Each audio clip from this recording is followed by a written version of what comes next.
understand everything that's been going on. Interactive Brokers Chief Strategist Steve Sosnick and trader Keith Fitz-Gerald. Keith, forget about the Fed being data dependent. Now investors are data dependent. I mean, if all it took was a benign jobless claims number to spark this rally, what do you make of these outsized moves right now in the markets?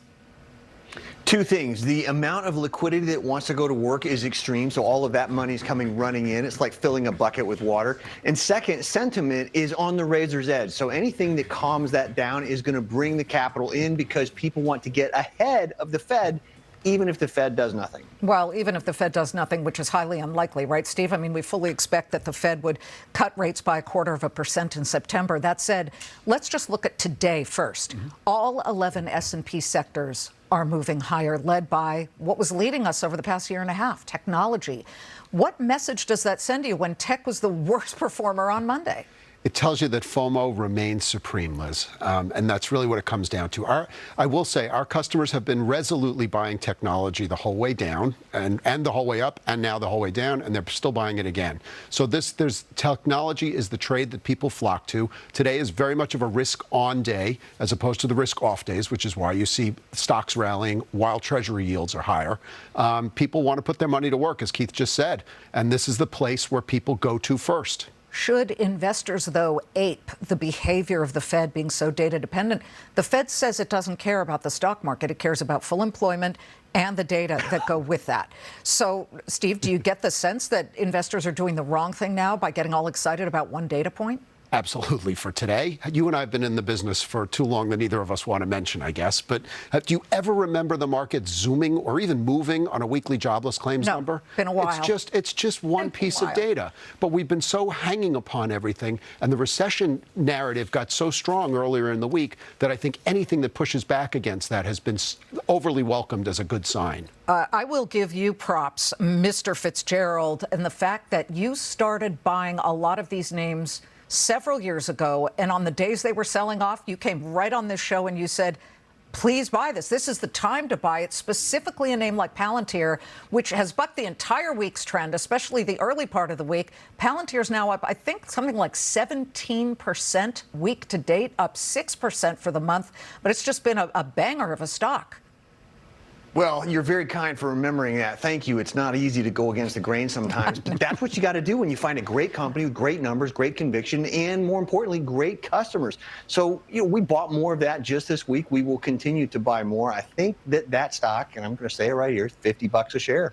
It's at $28.94 right now. But what are you selling? Do you ever sell anything, Keith?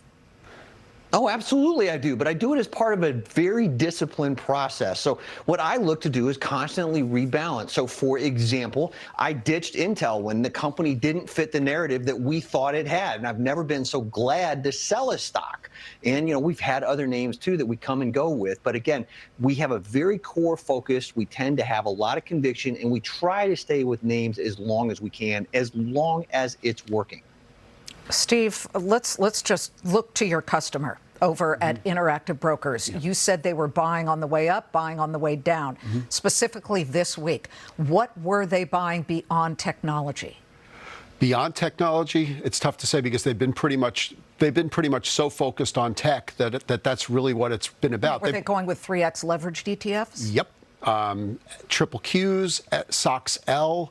They did buy a lot of vanilla ETFs, SPY, VU, that QQQ, that kind of thing. But our customers really love volume and volatility, and everybody, this is not just our customers, have been somewhat conditioned to buy dips. It's worked really, really well. Doesn't mean it's always going to work well, but it's worked well for them now. It's working certainly for them today. Right, I'll tell you, you look at the markets at the moment, and Keith, they look very strong. Of course, people were concerned when they saw the volatility fear index on Monday spike above 65. Crazy number. I mean, at one point it was up 181%. We're all the way back now down to 24.5 on that fear index. Is that a good thing or a bad thing that people are so knee-jerk? Well, I think it's a good thing and a bad thing at once. But don't forget, too, Liz, it's not just the people doing this. the huge rise of passive computerization, passive indexing, passive investing has exacerbated this volatility, because every time a stock moves, all the indexes have to keep up, all the pension funds have to keep up, all the endowments have to keep up. So this type of stuff in the name of innovation is going to get more violent. The key, to Steve's point, is you got to make your decisions and place your bets. Buy all the way down, buy all the way back up, but stick to the very best names and ignore the rest. Okay, do you agree with that?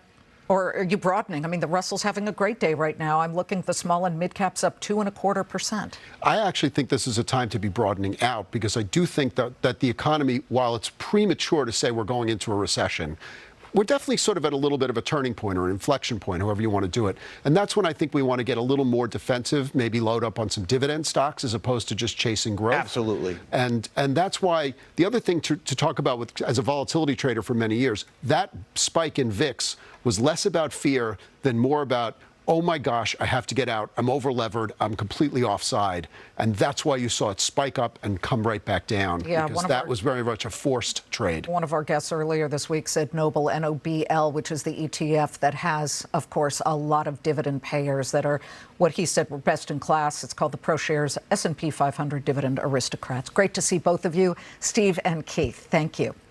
Eli Lilly.